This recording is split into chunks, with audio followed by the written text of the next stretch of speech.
Nous sommes dimanche.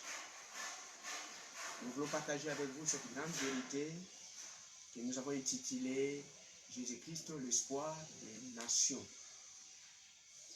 Nous avons eu le temps d'aborder trois aspects par rapport à cela. Aujourd'hui, nous avons quelques points importants que nous allons souligner par rapport à cet aspect. Je vous prie d'ouvrir la Bible avec moi dans Ésaïe chapitre 9, le verset 5, le premier verset, le deuxième. La deuxième lecture sera faite dans Jean chapitre 3, le verset 16. Ésaïe 9, verset 5 à 6 nous dit: car un enfant nous est né, un fils nous est donné, et la domination reposera sous son épaule. On l'appellera admirable, conseiller, Dieu puissant, Père éternel, prince de la paix. Pour donner à l'empire de l'accroissement et une paix sans fin au trône de David et à son royaume. L'affermir et le soutenir par le droit et par la justice, dès maintenant et à toujours. Voilà ce que fera les ailes de l'Éternel des armées. La deuxième lecture, c'est dans Jean chapitre 3, le verset 16 nous dit: car Dieu a tant aimé le monde qu'il a donné son Fils unique, afin que quiconque croit en lui ne périsse point, mais qu'il ait la vie éternelle. Bien-aimés dans le Seigneur, Jésus est l'espoir des nations. Il est l'espoir de nos familles. Il est l'espoir de nos vies. Ésaïe est en train de prophétiser par rapport à ce que Jésus-Christ est.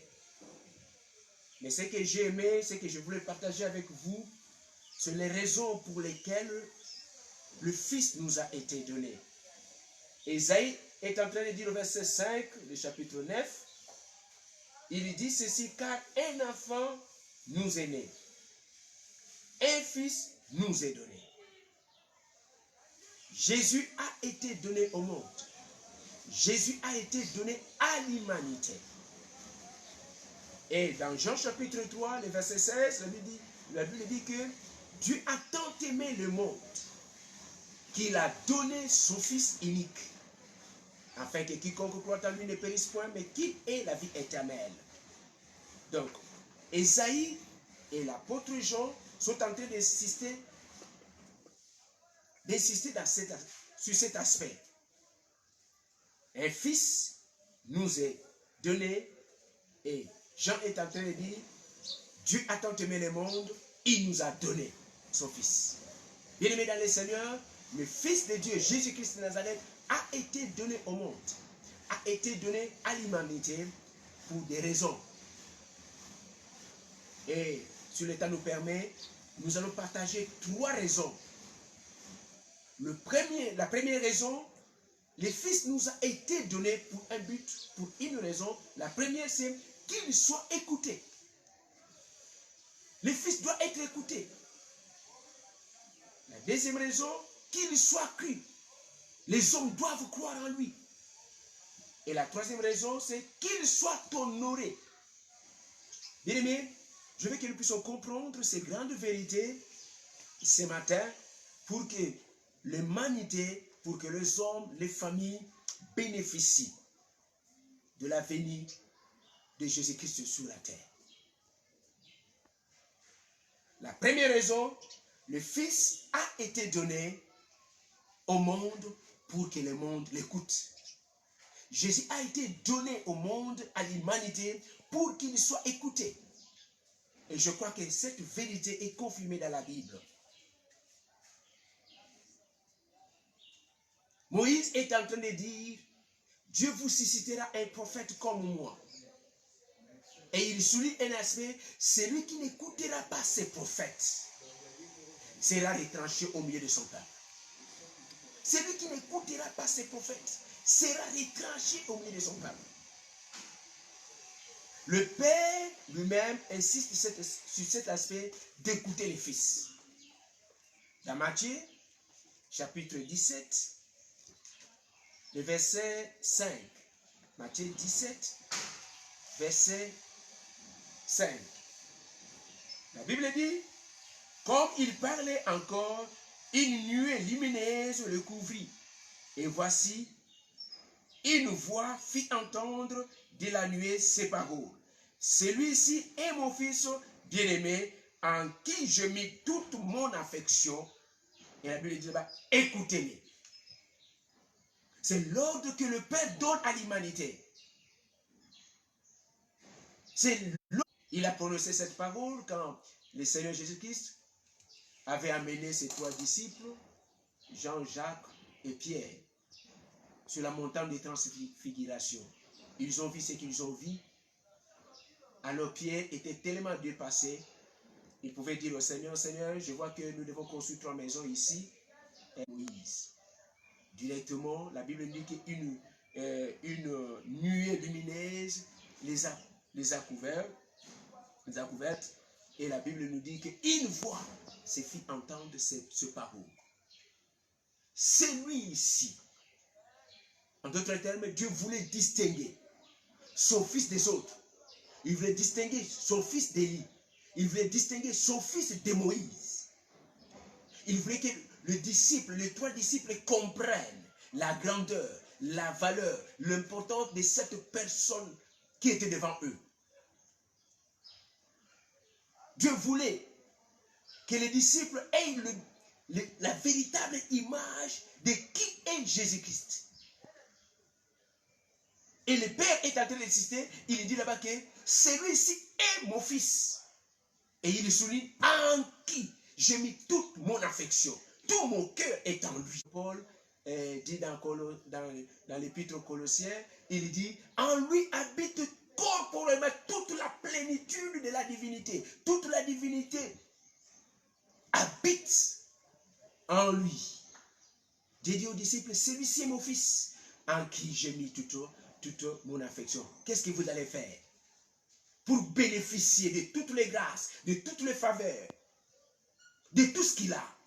Et toute l'humanité doit l'écouter. Écoutez-les. Bien-aimés dans le Seigneur, c'est l'ordre du Père à l'humanité que ce soit écouté.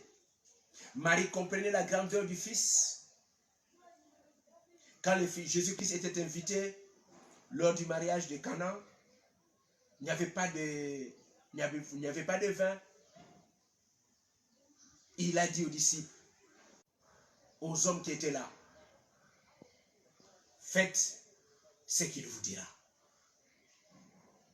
Marie savait que Jésus parlera. Et si les hommes écoutent ce qu'il dit et obéissent à ce qu'il dit, il y a un miracle. Bien-aimés dans le Seigneur, Jésus-Christ qui est notre espoir, il est l'espoir de l'humanité.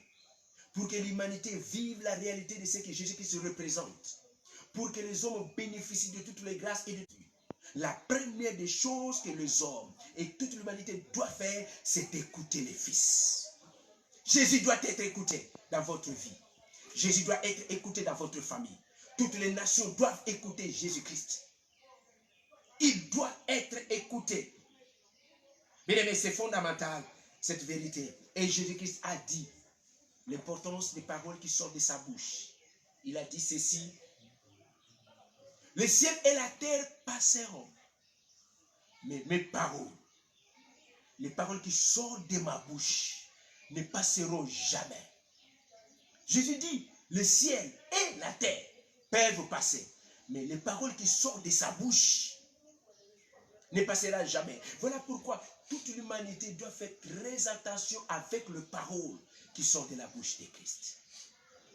Et le Seigneur est allé encore plus loin pour dire aux disciples que les paroles de ma bouche sont vie et esprit.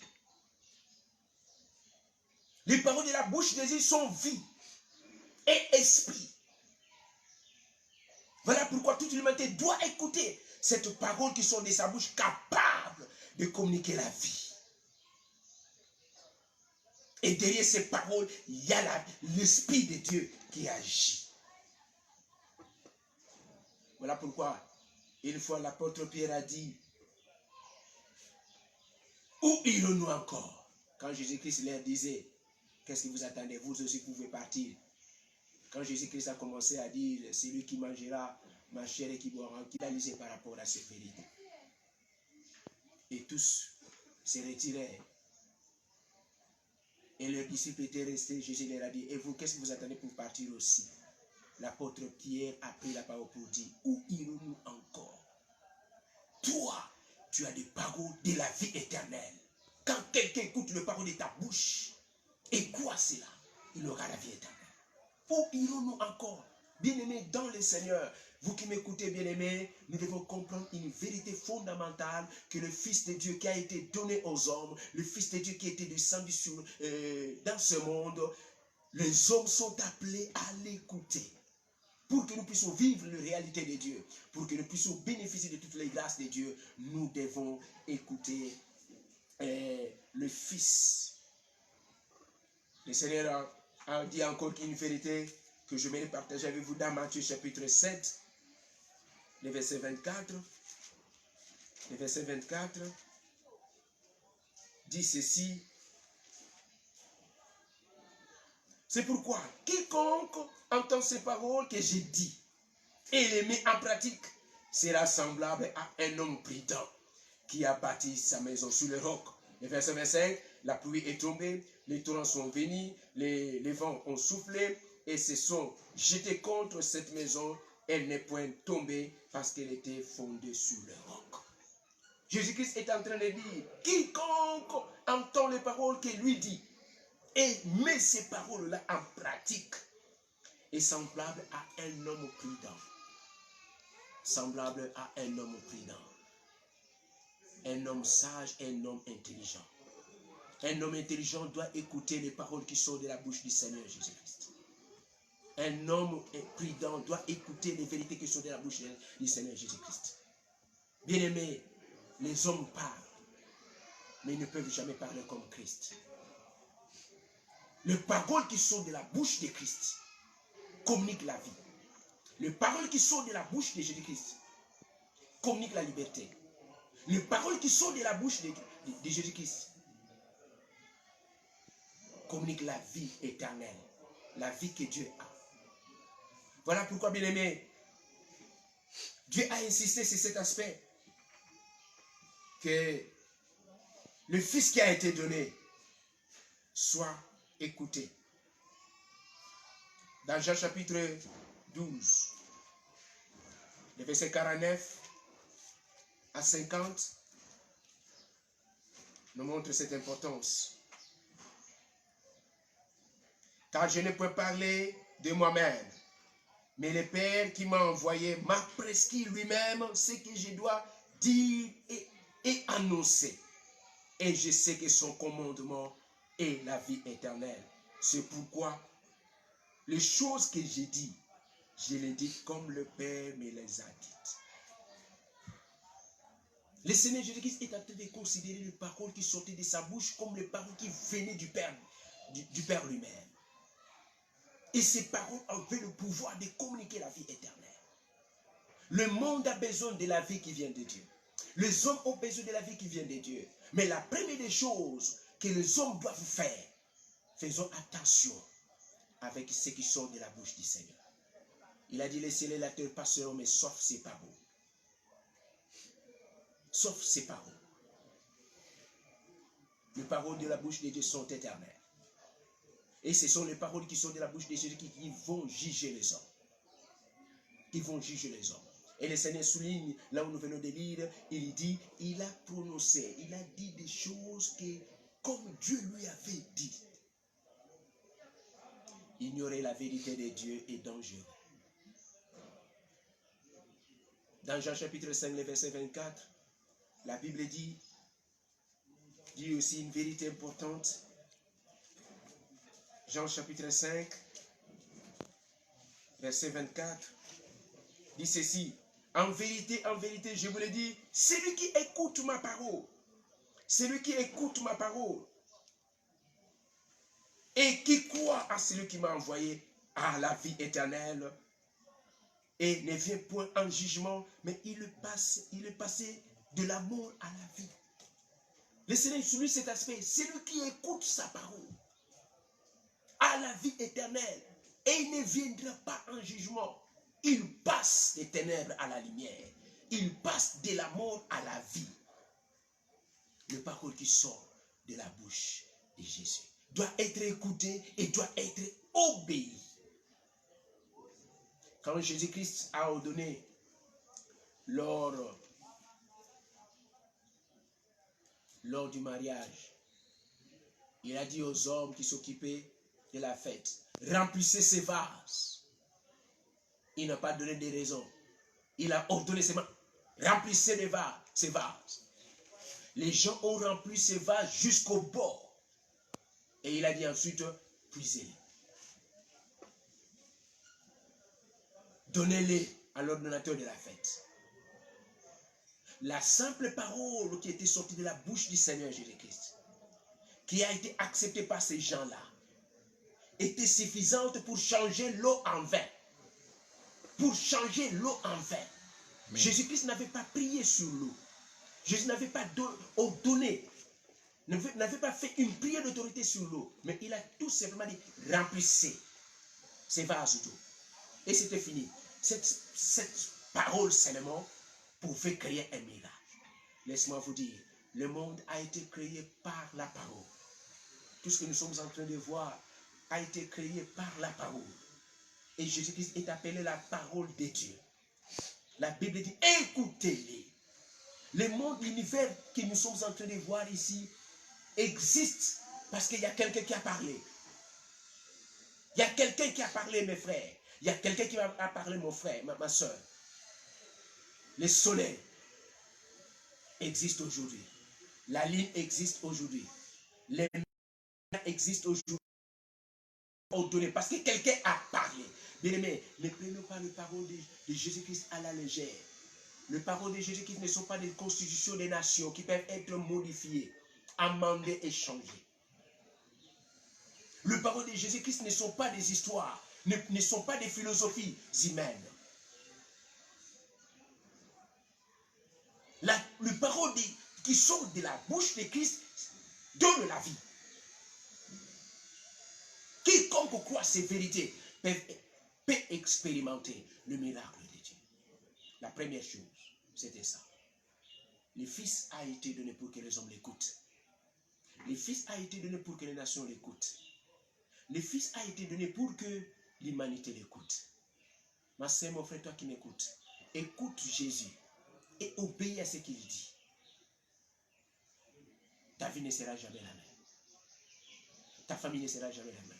Si le monde écoutait cet homme, si les gens écoutaient ce que Christ a dit dans sa parole, le monde ne serait pas ce qu'il est aujourd'hui. Si nos familles écoutaient ce que Christ a dit dans sa parole, nos familles ne seront jamais ce qu'elle est aujourd'hui. Écoute-moi mes soeurs, écoutez-moi mes frères, le Fils a été donné à l'humanité pour être écouté. Écoutons-les. Moïse a dit, Dieu va vous susciter un prophète comme moi. Il considérait Jésus-Christ comme un prophète. Mais celui qui n'écoutera pas ces prophètes sera retranché. Si tu n'écoutes pas Jésus, tu es privé de la vie. Il se nomme la vie, la vérité et le chemin. Voilà pourquoi, bien aimé, la première chose à faire, le Fils nous a été donné. Celui qui est capable de nous communiquer la vie a été donné pour être écouté. Dans l'écoute, il y a l'obéissance. Quand nous l'écoutons, nous obéissons, nous pouvons vivre le miracle. Nous écoutons et nous obéissons, nous pouvons vivre le repos de Dieu. Voilà pourquoi le Seigneur a dit, recevez mes instructions et vous trouverez du repos pour vos âmes. Que votre famille écoute les instructions de Dieu. Que tu écoutes les instructions de Dieu et tu vivras le repos que Dieu donne aux hommes et la paix. Jésus-Christ est appelé le prince de paix. En l'écoutant, tu auras la paix. Que le Seigneur de l'univers vous bénisse et vous soutienne. Que le Seigneur vous donne ces cœurs qui écoutent. Que le Seigneur nous donne ces cœurs qui écoutent et qui l'écoutent. Nos vies ne seront jamais les mêmes. Je voulais prier avec vous. Je vais prier, bien-aimés, avec vous, que le Seigneur nous donne à tous. Le Seigneur nous donne à tous un cœur qui écoute. Les paroles des hommes passeront. La philosophie des hommes passeront. Les idées que les hommes émettent passeront. Mais les paroles du Seigneur Jésus-Christ ne passeront jamais. Toutes vont s'accomplir. Toutes vont s'accomplir. Voilà pourquoi nous devons faire très attention aux paroles qui sortent de la bouche de Dieu. La Bible dit, la vérité sort de sa bouche. La vérité sort de la bouche du Seigneur. Et ce que le Seigneur dit est la vérité. Tendre Père, je viens devant toi. Je recommande ma soeur et mon frère qui viennent de m'écouter ce matin. Nous te prions, Seigneur, par ta grâce, que tu nous donnes des cœurs qui écoutent et des cœurs qui obéissent. Fais-nous cette grâce, ô Dieu, d'écouter les vérités qui sortent de ta bouche, les vérités absolues, les vérités éternelles. Tu n'es pas un homme pour mentir. Ce que tu dis, c'est ce que tu fais. Ce que tu promets, c'est ce que tu réalises. Voilà pourquoi, Père, donne-nous des cœurs qui croient et qui acceptent ta parole. Bénis ma soeur qui a écouté ta parole. Bénis mon frère qui a écouté ta parole. Et que cette parole soit scellée dans leur cœur au nom de Jésus-Christ. Que le Seigneur vous bénisse et qu'il soutienne vos vies. Que ce dimanche vous soit favorable. Que la main du Seigneur vous accompagne tout au long de cette journée. Soyez bénis dans le nom du Seigneur Jésus.